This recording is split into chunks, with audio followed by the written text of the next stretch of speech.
चलिए लिखिए electrical energy. तो इलेक्ट्रिकल एनर्जी और हम लोग आज की क्लास में ही जानेंगे कि what is the commercial unit of calculating electricity. तो आज की क्लास में जो दो बेसिक चीज हमें पता करनी है वो है कमर्शियल यूनिट ऑफ इलेक्ट्रिसिटी। आप कैसे कमर्शियल यूनिट बनाते हैं इलेक्ट्रिसिटी का, या इलेक्ट्रिकल यूनिट का कमर्शियल इलेक्ट्रिकल एनर्जी का कमर्शियल यूनिट क्या है, और उस कमर्शियल यूनिट से आप कैसे अपने घर का इलेक्ट्रिसिटी बिल निकालते हैं। आप लोग भी अपने घर का इलेक्ट्रिसिटी बिल उसको ध्यान में रखते हुए निकाल सकते हैं। वैसे आज की क्लास में मैं कोशिश करूंगा कि अपने इस इंस्टीट्यूट का आप क्या निकालेंगे, इलेक्ट्रिसिटी बिल निकालेंगे पूरे महीने का कि कितना बिल एक्स फैक्टर का मालिक पे करता होगा। लिखिए इलेक्ट्रिकल एनर्जी का definition, the capacity of an electrical device, the capacity of an electrical device to carry out electrical work, the capacity of an electrical device to carry out work is known as electric energy, is known as electric energy। ये electric energy है, या electrical energy मैं बोलूं कि capacity of an electrical device to carry out electrical work. और electrical work कौन करवा सकता है? बैटरी। सोर्स ऑफ एनर्जी वही है ना, किसी भी सर्किट में सोर्स ऑफ एनर्जी क्या है? बैटरी और दी सेल। वही सेल एक काम कर रहा होता है in terms of moving electron. मैंने लास्ट क्लास में इस बारे में बताया था कि आपने पढ़ा था क्लास 9 में, work done is equal to change in kinetic energy. और काइनेटिक एनर्जी किसका चेंज हो रहा है? इलेक्ट्रॉन्स का चेंज हो रहा है। इलेक्ट्रॉन्स के पास क्या है? मास है। उसकी वेलोसिटी अगर चेंज करेगी तो हाफ mv स्क्वायर का change is equal to work done, and that work done is only equal to electrical energy. वही ना हीट है, वही ना वर्क है जो एक्चुअली काम कर रहा है और आपको इलेक्ट्रिसिटी मिल रही है। देन एक और डेफिनेशन लिखें, the electric power P of a device used for time t, the electric power P used for time t gives the measure of electrical energy।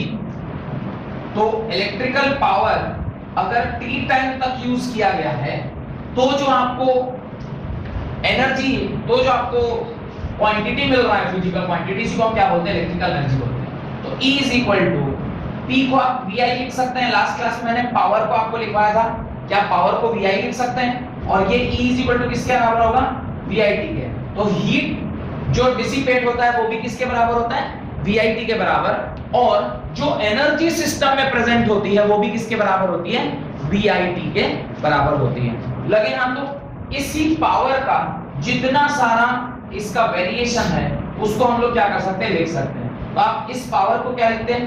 I2R भी लिखते हैं, और I2R into T लिख दीजिएगा तो ये भी क्या हो जाएगा? एनर्जी हो जाएगा। और इसी एनर्जी का एक और इक्वेशन था V²/R into T, इसको भी जब आप डब्बे में बंद करिएगा तो ये भी क्या हो जाएगा? तो इस प्रकार से किसी भी इलेक्ट्रिकल डिवाइस से जो काम करने के लिए जो इलेक्ट्रिकल एनर्जी, जो एनर्जी मिलता है उसी को क्या बोलते हैं? इलेक्ट्रिकल एनर्जी बोलते हैं। The SI unit of electrical energy is joule। The SI unit of electrical energy is joule, is joule। और ध्यान से देखिए, ये इलेक्ट्रिकल एनर्जी ही वो चीज है जो हमारे कमर्शियल इलेक्ट्रिकल कंजम्पशन में काम आता है। यानी जो हमारा बिल उठता है वो इसी एनर्जी के करस्पॉन्डिंगली होता है। तो जो यूनिट हम लोग यूज करते हैं फॉर कमर्शियल पर्पसेस उसको बोलते हैं किलोवाट आवर। उसको क्या बोलते हैं? Kilowatt hour. Kilowatt is the unit of power and our is the unit of time. Kilowatt when multiplied by hour will give you what? Will give you energy, and what actually you consume is energy only। आप energy ही consume कर रहे हैं ना। Energy कैसे consume कर रहे हैं?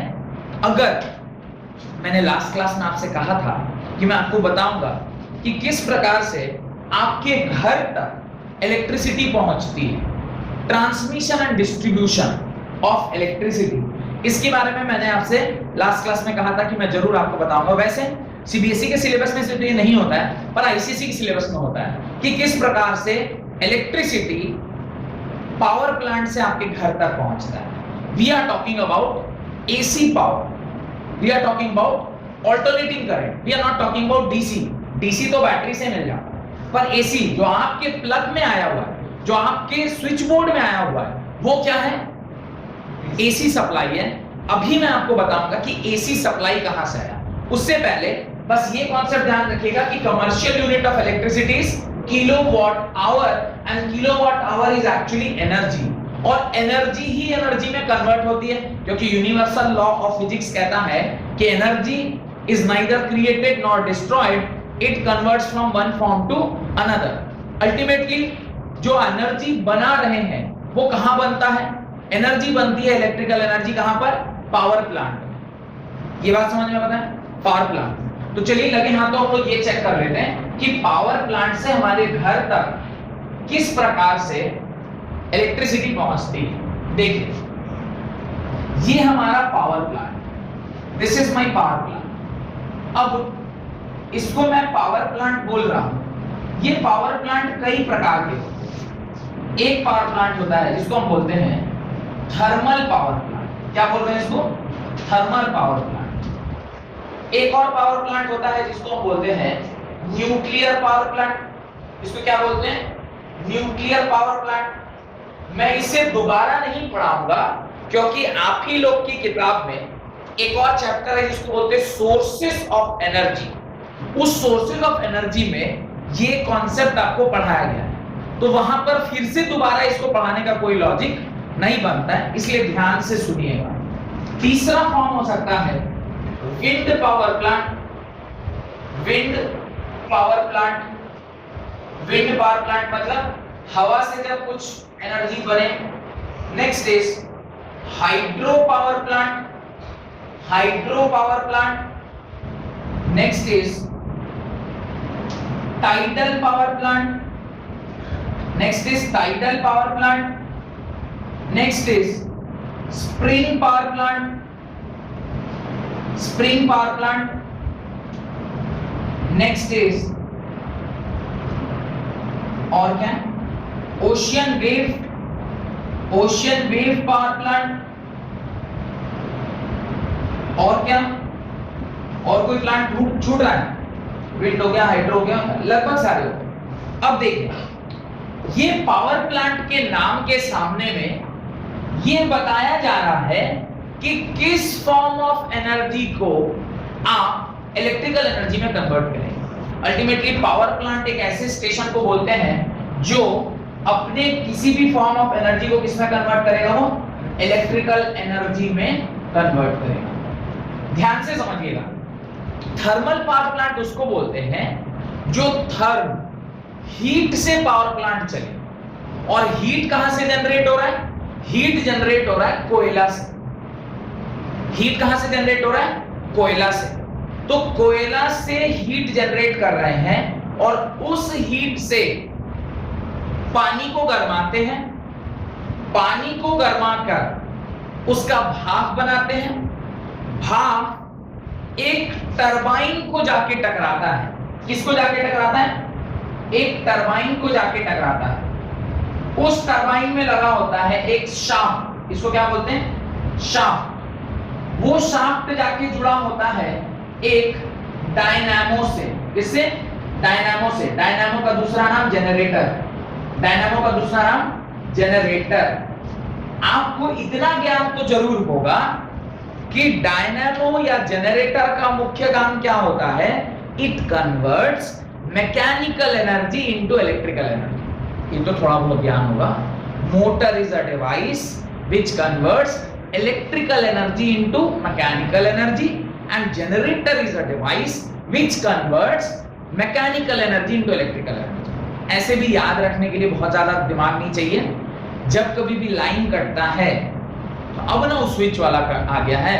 शादी ब्याह में अभी भी जाते हैं तो कौन से वो होता है? और हैंडल वाला जनरेटर रहता है। आपने यहां से क्या किया?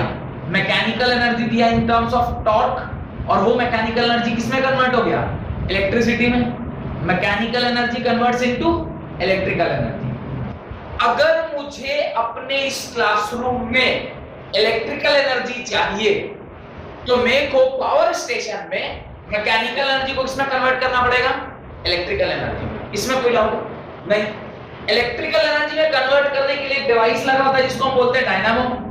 डायनामो के पीछे लगा होता है शाफ्ट। शाफ्ट में लगा होता है टरबाइन। टरबाइन जब नाचेगा तो ये उससे लगा वाला शाफ्ट नाचेगा। शाफ्ट का एग्जांपल देता हूं। शाफ्ट आपने कहां देखा है? शाफ्ट आपने देखा होगा, ट्रक देखे हैं पीछे से, आगे जब कार में बैठे होते हैं आप लोग अपने मम्मी पापा के साथ, तो आगे चल रहा ट्रक दिखाई देता है।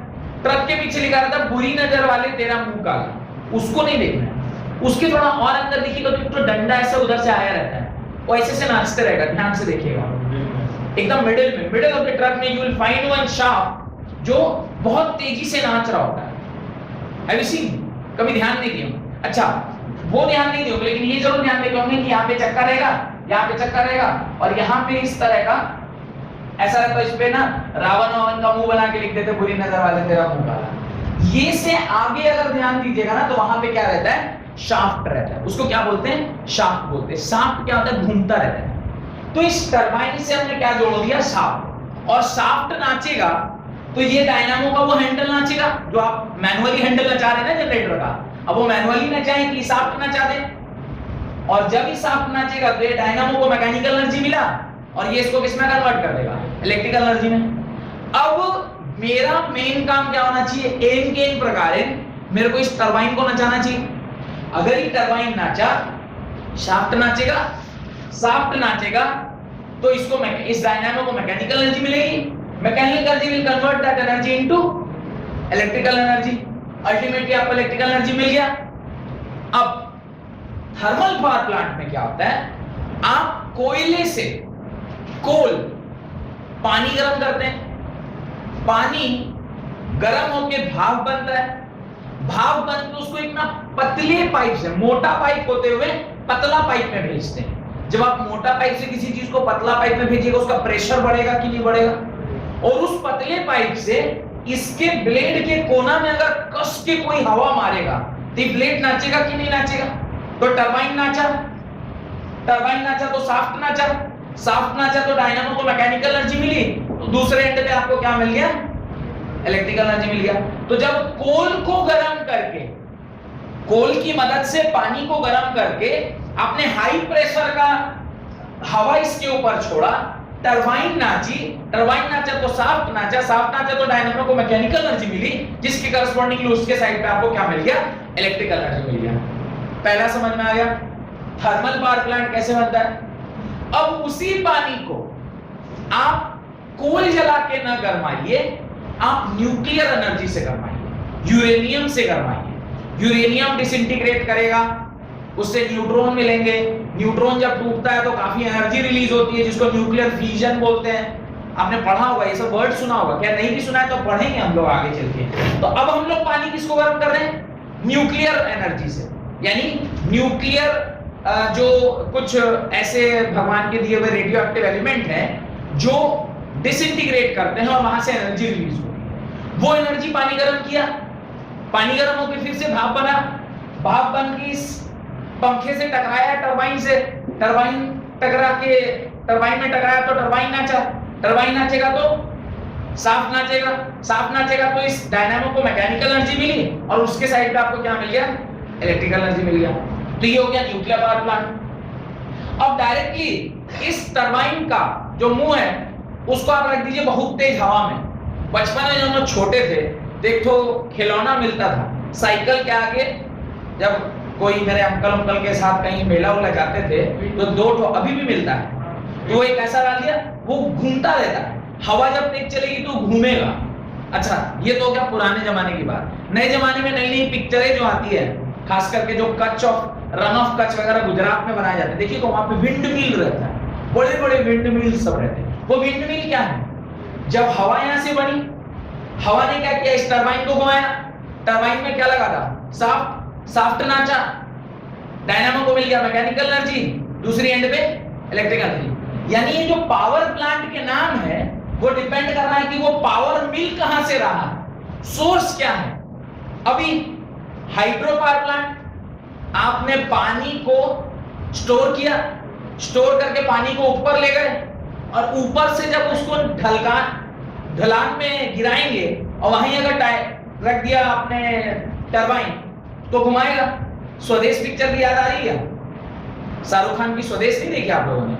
वो अपने गांव आता है और गांव में फिर वो पूरा ये हाइड्रो पावर प्लांट बनाता है वो अपने गांव जाके, और पूरे गांव जो आज तक कभी इलेक्ट्रिसिटी नहीं देखा था, उसने पहली बार इलेक्ट्रिसिटी देखा। स्वदेश का वो वाला पार्ट अगर संभव हो तो YouTube में एक बार देखिएगा कि how Shahrukh Khan has produced hydro power plant से कैसे उसने इलेक्ट्रिसिटी प्रोड्यूस की। ठीक है, तो जब पानी की मदद से आपने किसको घुमाया, इस टरबाइन को घुमाया, तो वो कौन सा प्लांट हो गया, हाइड्रो पावर प्लांट। जब विंड की मदद से घुमाया तो कौन सा प्लांट हो गया, जब न्यूक्लियर एनर्जी से घुमाया तो, और जब कोल की एनर्जी से घुमाया तो। अब इसके नीचे टाइडल लिखा है, टाइड की एनर्जी होगी तो टाइडल पावर प्लांट। स्प्रिंग, गर्म पानी जो जमीन के अंदर से निकलता है, hot spring and cold spring, उससे जब आपने इस टरबाइन को नचाया तो स्प्रिंग। वेव, ओशन में जो वेव आते रहते हैं, वेव्स आते हैं ना ओशन में, ओशन में जो वेव्स आते हैं उससे भी हम उसको ओशनोथर्मिक एनर्जी बोलते हैं, तो उससे भी हम क्या कर सकते हैं, इलेक्ट्रिसिटी प्रोड्यूस कर सकते हैं। अल्टीमेटली आपको इस टरबाइन को घुमाना है, टरबाइन में लगा है शाफ्ट घूमेगा तो डायनामो को मैकेनिकल एनर्जी मिलेगी, mechanical energy will convert into electrical energy. ये हमने क्या किया, पीछे का बात कर लिया, कहां पर, पावर प्लांट के पीछे। अब पावर प्लांट के चलते हैं आगे। सोलर पावर प्लांट भी होता है, but that is not related to this, that is renewable and non renewable sources कुछ बोलते हैं। तो सोलर पावर, एक्चुअली ये सब भी तो सोलर ही है, डायरेक्टली और इनडायरेक्टली ये सारे सोलर हैं। थर्मल कोल कैसे बना, hundreds and thousands of years में जब वो प्लांट्स एंड एनिमल्स जमीन के अंदर गड़े रहे, उनसे ही वो कोल बना, और कोल से तो अल्टीमेटली एवरीथिंग इज सोलर। हमारे पास अगर कोई सोर्स ऑफ एनर्जी तो वो एक ही चीज है, दैट इज सन, उसी सन से सारा आ रहा है। खैर, अब हम लोग इसके पीछे के पार्ट को मिटाकर अब आगे चल रहे हैं। आगे मतलब अब इलेक्ट्रिकल एनर्जी प्रोड्यूस हो चुकी, अब हम लोग क्या कर लिए, इलेक्ट्रिकल एनर्जी को प्रोड्यूस कर चुके। अब जो पावर प्लांट से हमें इलेक्ट्रिकल एनर्जी मिला है वो कितना मिलता है, वो मिलता है 33 किलोवाट, 50 हर्ट्ज पर। कितना मिलता है, 33 किलोवाट 50 हर्ट्ज पर मिलता है, ये हमको मिल गया। अब ये मिला कहां पर, सपोज मैं थोड़ा सा एग्जांपल लूं, हम लोगों को जो एनर्जी मिलती है यानी इलेक्ट्रिसिटी मिलती है, जिसको की बात छोड़ दिया जाए तो आप सुने होंगे कि हम लोग को जो एनर्जी मिलती है वो डीवीसी से मिलती है। Have you heard about DVC का लाइन है, डीवीसी का लाइन है, डीवीसी का लाइन है। What is the meaning of DVC, Damodar valley corporation. Jharkhand में जो इलेक्ट्रिसिटी आती है वो डीवीसी से आती है, Damodar valley corporation. Government of India का एक पराक्रम मतलब एक काम जिसमें वो एनर्जी प्रोड्यूस करने का काम कर रहा है। कहां पर, दामोदर वैली में। जब कभी भी कोई पावर प्लांट लगाया जाता है ना तो उसको जनरली कोई नदी या तालाब के बगल में लगाया जाता है। रीजन, दो चीजें चाहिए पावर प्लांट लगाने के लिए, खास करके थर्मल पावर प्लांट। पहला, पानी होगा तब ना उसको गरमाएंगे तो भाप बनेगा। दूसरा, कोल का अवेलेबिलिटी। झारखंड में कोल की तो कोई कमी नहीं, धनबाद पूरा का पूरा कोल माइंस ही है। और दामोदर वैली जो है ये जस्ट धनबाद के थोड़ा देर बाद पड़ता है, जहां पे आपको नदी का सोर्स है, पानी का सोर्स है, पानी मिल गया, कोल मिल गया, थर्मल पावर प्लांट वहां लगा सकते हैं। इंडिया में जितने भी थर्मल पावर प्लांट है वो किसी ना किसी नदी के या तालाब के तट पर बना है, बड़ा बड़ा रिजर्वायर के बगल में। क्यों, उसको पानी चाहिए गरमाने के लिए और उसको कोल चाहिए। कोल अगर नहीं भी और पानी है तो कोल तो हम रेलवे से भी मंगवा लेंगे, रेल भी कोल लेके जाती है। देखे होंगे कभी कभी रेल पूरा भर के काला लेके जा रहा होता है। What is that, that is coal transporting from one place to another for various usages. और मेनली जो यूज होता है वो क्या होता है, to convert this energy into electrical energy. Electricity ना कहीं से तो आ ही रही, नहीं तो ये पंखा वगैरह क्यों कैसे चल रहा था। तो हमारे यहाँ जो आता है वो डीवीसी से आता है। अब डीवीसी ये दामोदर वैली कॉर्पोरेशन, रांची पतरातू के आगे। आप बैठे जमशेदपुर में, आपने स्विच ऑन किया, लाइट जल गई, कैसे आया, उड़ के तो नहीं आया होगा ना, तो कुछ तो रास्ता हुआ होगा जहां से आया होगा। तो ये आपने किया। अभी प्रोडक्शन करने के बाद ट्रांसमिशन, ट्रांसमिशन मतलब एक जगह से दूसरे जगह तक इलेक्ट्रिसिटी को ले जाना, इज नोन एज ट्रांसमिशन। और जब आपके नियर बाई ट्रांसफार्मर को पहुंच गया, नियर बाई ट्रांसफार्मर, वहां से फिर घरे घरे डिस्ट्रीब्यूशन।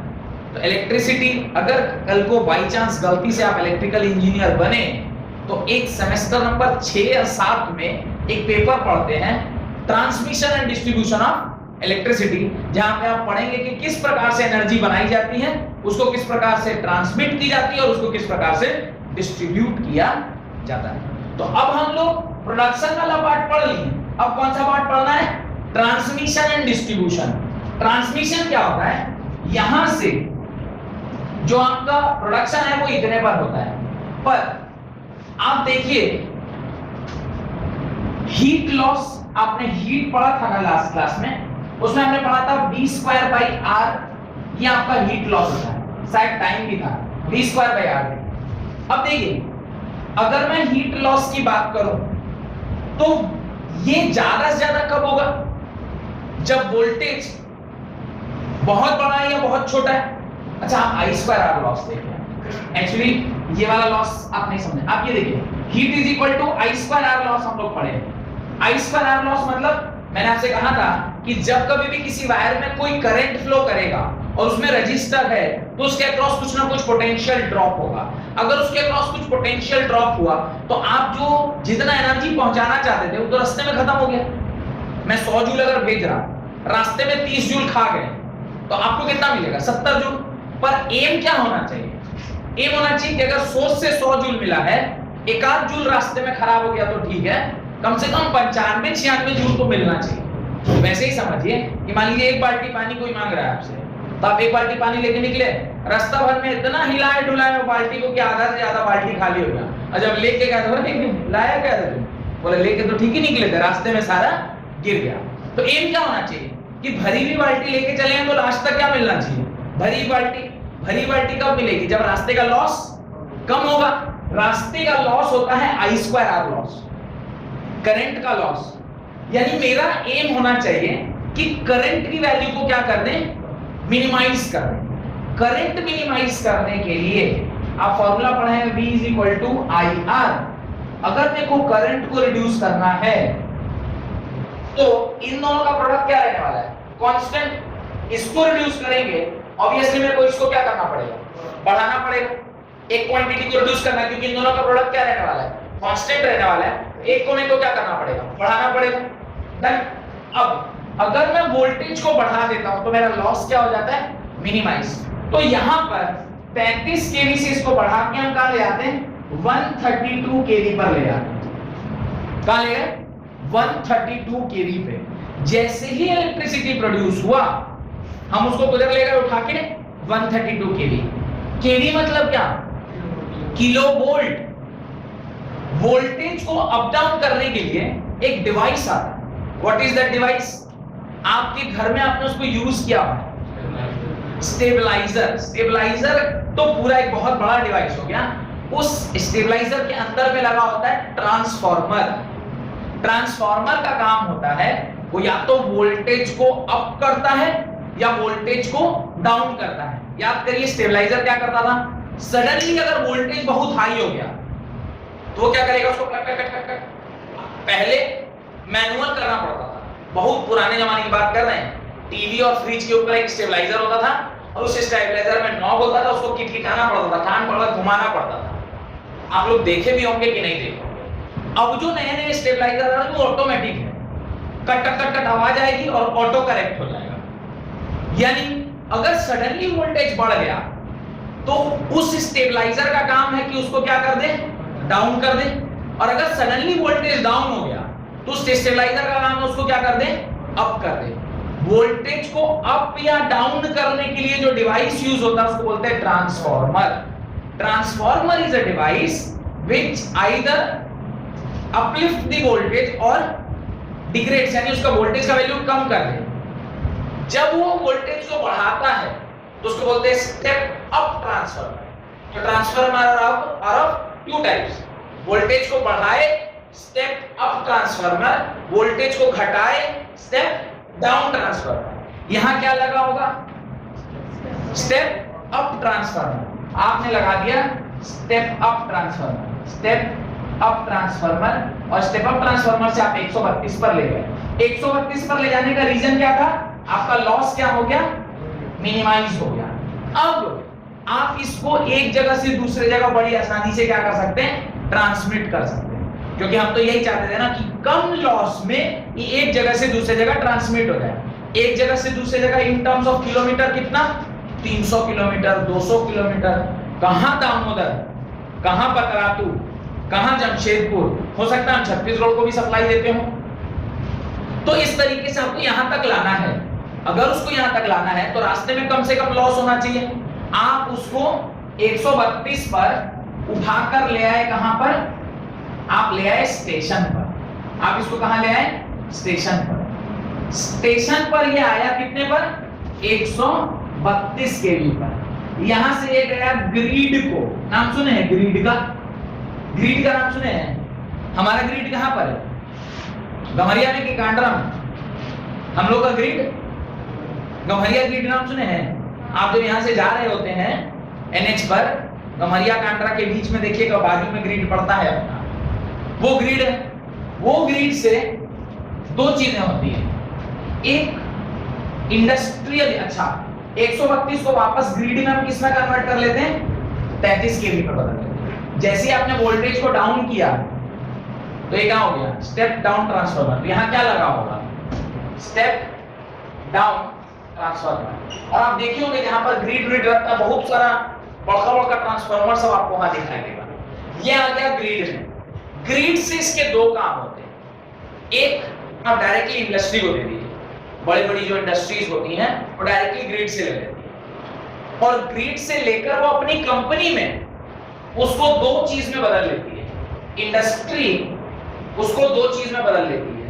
एक 11 केवी में बदल लेती है, जिससे वो बड़ी बड़ी मशीनें चलाती हैं, बड़े बड़े प्रेस, बड़ी बड़ी मशीनें, वो 11 केवी में चलती हैं। लेकिन उसके यहाँ भी तो बल्ब जल रहा हो, बल्ब किस पे जलेगा? 220 वोल्ट पे। तो उसको दो तरह का ट्रांसफार्मर रखना होगा। एक ट्रांसफार्मर जो 33 केवी को किस में बदले? 11 केवी में, और एक ट्रांसफार्मर जो 33 केवी को किस में बदले? 11, और 11 से किस में बदले? 220 में। तो इसको दो तरह का ट्रांसफार्मर यूज करना होगा, सो दैट इसका बल्ब भी चले और मशीनें भी चले। अब यहां से दूसरा लाइन आगे आया सब स्टेशन को। हमारा सब स्टेशन पड़ता है आदित्यपुर। आदित्यपुर सब स्टेशन को आया तो ये 33 से किस में कन्वर्ट हो गया? 11 केवी को। इस सब स्टेशन से पहुंचा वो आपके लोकल ट्रांसफार्मर को। आप देखेंगे हर गली मोहल्ला में वो ट्रांसफार्मर लगा होता है। वो ट्रांसफार्मर 11 केवी को किस में बदल देगा? 220 वोल्ट में। और वो 220 ट्रांसफार्मर से देखिएगा 4 लाइन जाता रहता है। ट्रांसफार्मर से कितना लाइन निकलता है? 4 लाइन। आप कभी अगर पोल से पोल को देखे होंगे तो अब तो ज्यादा दिखाई नहीं देता, क्योंकि अब ज्यादातर वायरिंग क्या हो रही है? अंडरग्राउंड हो रही है। पर पहले जब वायरिंग दिखता था हमें तो देखिए होइएगा 4 लाइन उसमें दिखाई देता था। एक पोल से 4 लाइनें जाती थी। एक को बोलते थे फर्स्ट फेज, एक को बोलते थे सेकंड फेज, एक को बोलते थे थर्ड फेज, और लास्ट वाले को बोलते थे न्यूट्रल। इसमें से किसी दो में से, किसी दो मतलब एक तो न्यूट्रल फिक्स है, दूसरा कोई भी एक फेज, आइदर फर्स्ट फेज और सेकंड फेज और थर्ड फेज। कुछ बुद्धिमान लोग अपने घर में कितने फेज का लाइन ले लेते हैं? 2 फेज का लाइन ले लेते हैं। आपको कैसे पता चलेगा सर किसके घर में 2 फेज का लाइन है? देखिएगा जो लोग डीवीसी लाइन लिए होंगे, जिसको भी नहीं कह रहा, जिसको में तो कांस्टेंट इलेक्ट्रिसिटी आता है, जिसके घर में डीवीसी का लाइन होगा, अचानक से कभी अगर वोल्टेज लो गया ना तो घर में बोलते होंगे अरे जाना जरा फेज चेंज करके देखना। तो एक आप जाते चेंजर रहता है, वो चेंजर से आप फेज चेंज करते हैं। दूसरे वाले फेज में अगर वोल्टेज ठीक है तो आप छोड़ देते हैं और इसके अंदर अच्छा दूसरा पोस्ट और बेकार है, फिर वापस से। ऐसा कभी हुआ है किसी के साथ? किसी घर में नहीं लगा।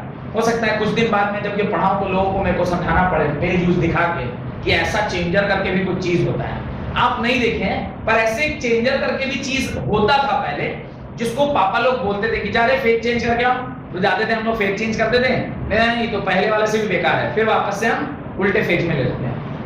कब वो फेज चेंज किया जाता है और किस कंडीशन में फेज में वोल्टेज कम आता है? क्लास 12th में देखेंगे। सही, जितना कुछ मैं बोल रहा हूँ इतना डिटेल में पूरा आपके सिलेबस का है नहीं, पर एटलीस्ट मेरे को इसका नॉलेज जरूर होना चाहिए कि मेरे घर तक इलेक्ट्रिसिटी आई कैसे, है ना।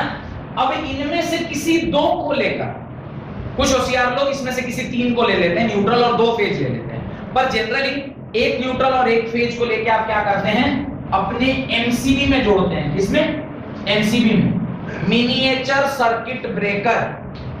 इसके बाद लगा होता है मीटर, और उस मीटर के बाद आपके घर में वायरिंग करता है एक इलेक्ट्रीशियन आके, जिससे आपके घर की लाइट बत्ती जलती है। तो कैसे प्रोड्यूस हुआ, कैसे ट्रांसमिट हुआ और कैसे डिस्ट्रीब्यूट हुआ, ये अब आपको समझ आया। ऐसे कई सारे हाउस होल्ड होंगे ना इस ट्रांसफार्मर के ऊपर, तो कई सारे हाउस होल्ड होंगे, सब एक एक वायर ले लेके अपने एमसीबी में डाले होंगे, और उस पूरे लोकेलिटी में एक ट्रांसफार्मर से कई सारे लोगों को इलेक्ट्रिसिटी मिलती है। ट्रांसफार्मर का अपना औकात होता है कि वो कितने सारे लोगों को बांट सकते हैं, उससे उस औकात से ज्यादा बांटिएगा, जो खास करके डीवीसी में होता है। तो गर्मी के टाइम में देखिएगा अचानक से कोई अपना एसी ऑन किया, आपका घर का वोल्ट बलवा, आप कह रहे साले कैसे हो गया, एसी कोई दूसरे अपने घर में चलाया, आपका वोल्टेज हो गया डिम, आप कहिए कैसे हो।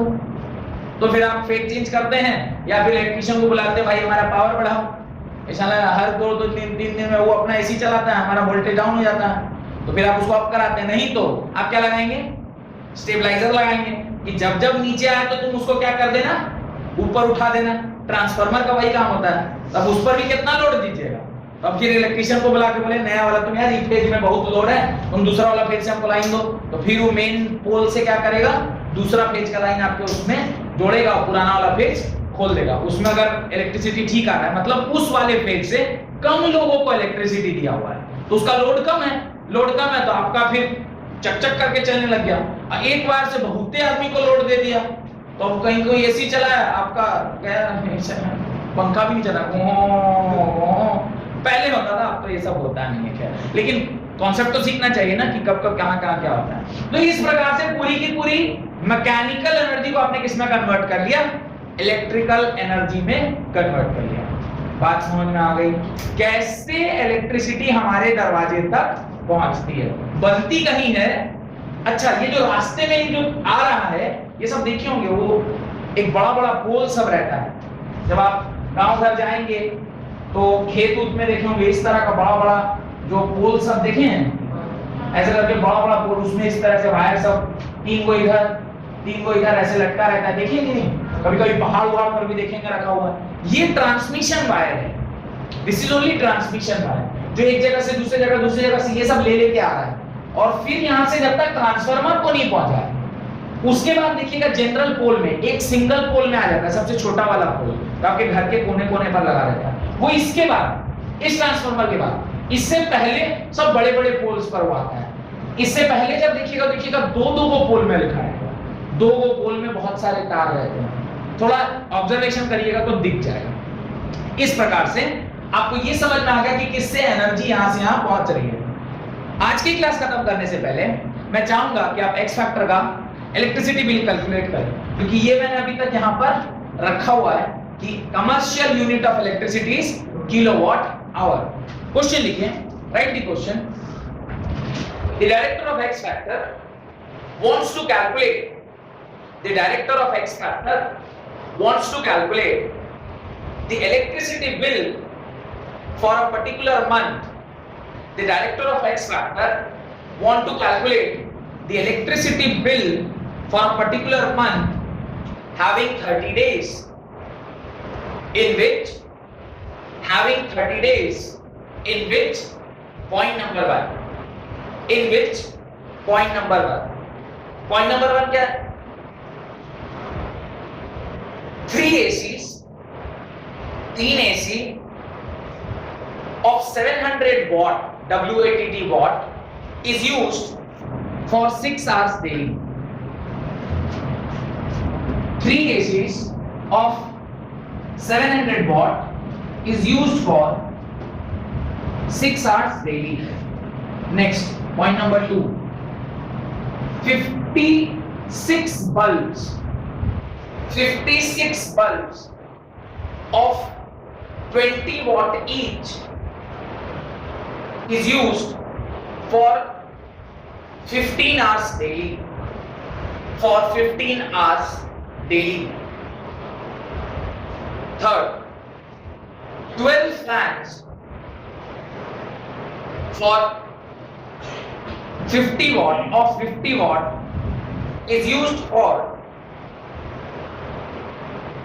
10 hours daily. 10 hours daily.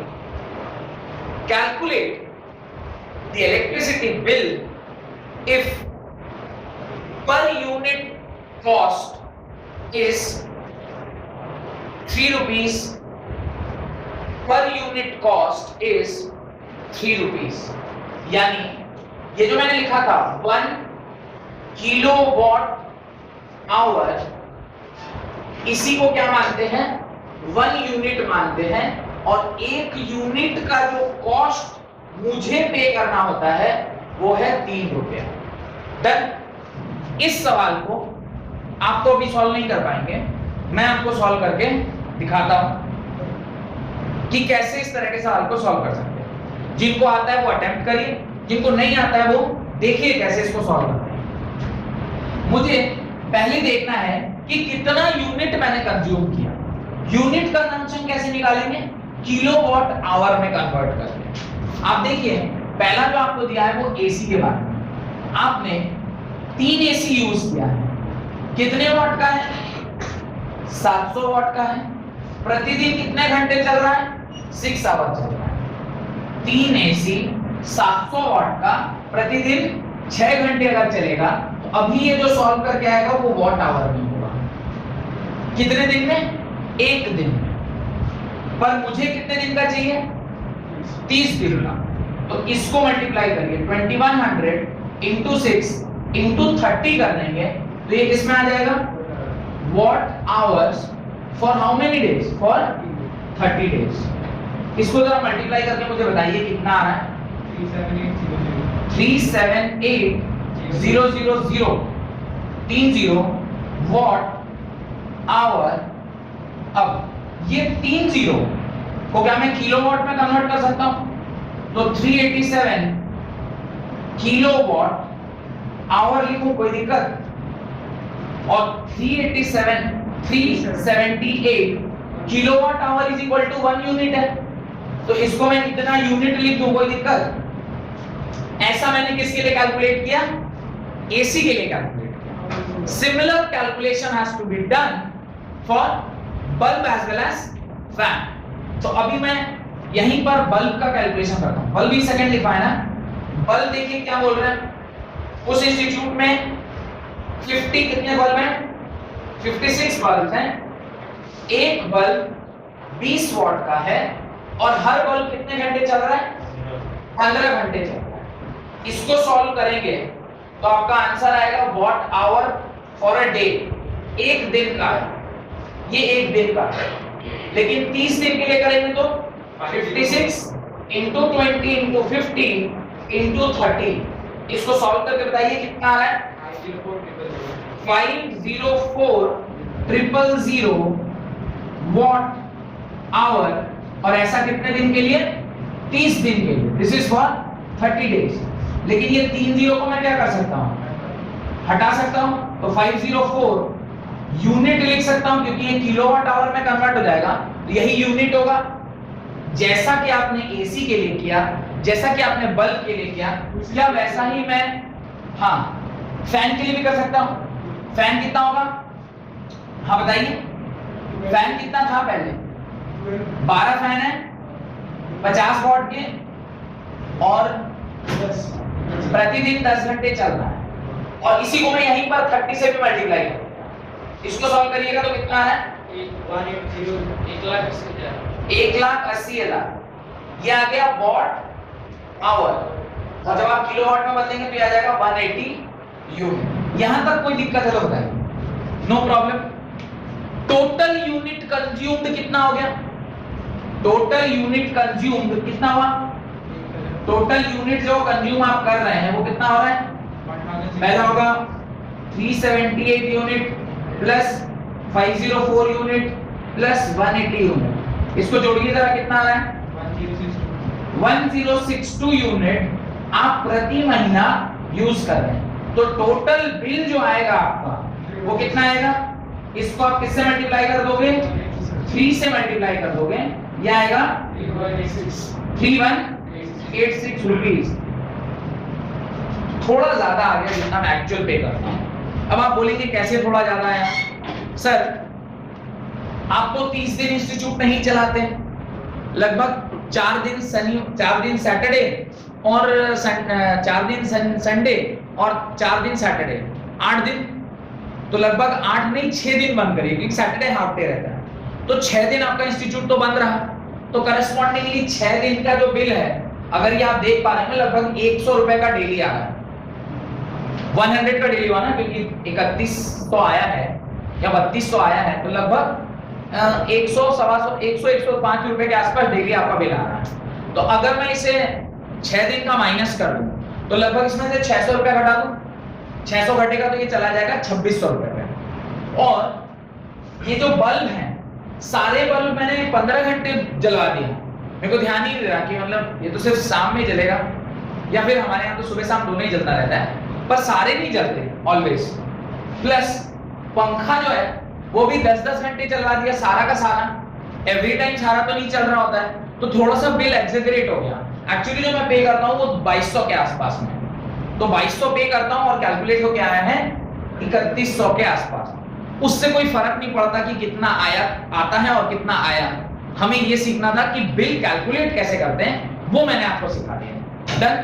आपका काम है आप अपने घर के सारे अप्लायंसेस को लेकर, आप अपने घर का बिल आता है, आपको पता है कितना बिल आता होगा, एक बिल आपको मिलता होगा, कोशिश करिए एग्जैक्टली तो नहीं पर क्लोज टू एक अप्रोक्सीमेशन, कितने फ्रिज हैं, कितने टीवी हैं, कितने पंखे हैं, कितने बल्ब हैं, कितने गीजर हैं, कितनी छोटी छोटी डिवाइसेस हैं जिसको आप कितने देर के लिए यूज कर रहे हैं, और उसके बाद आप अपना टेंटेटिव बिल निकाल के मुझे असाइनमेंट में दिखाइएगा। बहुत बहुत धन्यवाद आज की क्लास अटेंड करने के लिए। अगर मेरे लेक्चर्स अच्छे लग रहे हैं तो प्लीज इसे लाइक करिए, ज्यादा ज्यादा शेयर करिए, और हाँ मेरे चैनल को सब्सक्राइब जरूर करिएगा। आज हमारा इलेक्ट्रिसिटी का चैप्टर खत्म हो गया। अगली क्लास में हम लोग केमिस्ट्री का नया chapter that is acid basis and salt उसको स्टार्ट करेंगे। बहुत बहुत धन्यवाद आज की क्लास अटेंड करने के लिए।